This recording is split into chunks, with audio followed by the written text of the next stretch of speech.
বন্ধুরা, এই সময়ের বিশাল খবর।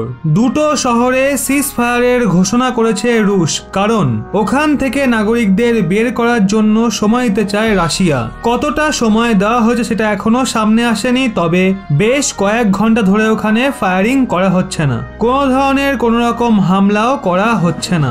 দেখতে দেখতে 10 দিন হয়ে গেছে ইউক্রেন রাশিয়া যুদ্ধের। এতদিন পর্যন্ত একটা বারের জন্য কোনো রকম বিরতি নেয়নি পুতিন বাহিনী হামলা থেকে, কিন্তু আজ হঠাৎ যুদ্ধবিরতি ঘোষণা করেছে তারা। কয়েক ঘন্টার জন্য হলেও মানবিকতা দেখিয়েছে রাশিয়া, বাসিন্দাদের সরতে বলে যুদ্ধবিরতি ঘোষণা করা হয়েছে।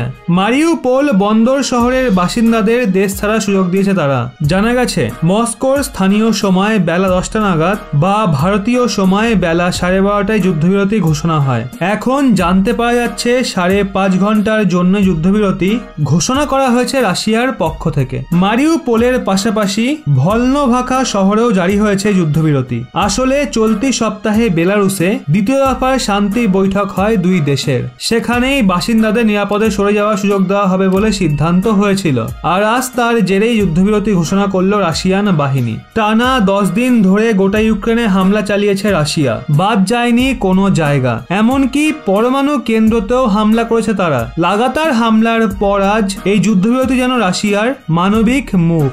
ইউরোপের বৃহত্তম পারমাণবিক কেন্দ্র আক্রমণ করার পর পুতিন সেনার লক্ষ্য ছিল ইউক্রেনের গুরুত্বপূর্ণ বন্দর মারিউপোল, কিন্তু এটা সহ গুরুত্বপূর্ণ বন্দর ওডেসাও দখল করতে পারেনি রাশিয়া। ইতিমধ্যে এইসব অঞ্চলে অনেক নাগরিকের মৃত্যু হয়েছে বলে জানা গিয়েছে। সেই জন্য যারা বাকি রয়ে গেছেন তাদের নিরাপদে সরতে বলে এই সিদ্ধান্ত নিয়েছে মস্কো। ইতিমধ্যে ইউক্রেনের রাজধানী কিভ সহ খেরসনের কিছু জায়গায় নিজেদের ঘাঁটি গেড়ে ফেলেছে রাশিয়া। একই সঙ্গে প্রায় ধ্বংসস্তূপে পরিণত হয়েছে ইউক্রেনের বাকি শহরগুলো। যুদ্ধের কবলে পড়ে এখন ইউক্রেনবাসীরা যেখানেই যাওয়ার সুযোগ পাচ্ছেন সেখানেই চলে যাচ্ছেন।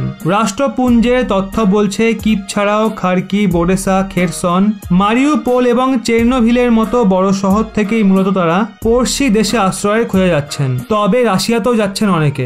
বন্ধুরা, এই বিষয়ে আপনাদের কি মতামত অবশ্যই কমেন্টে জানান।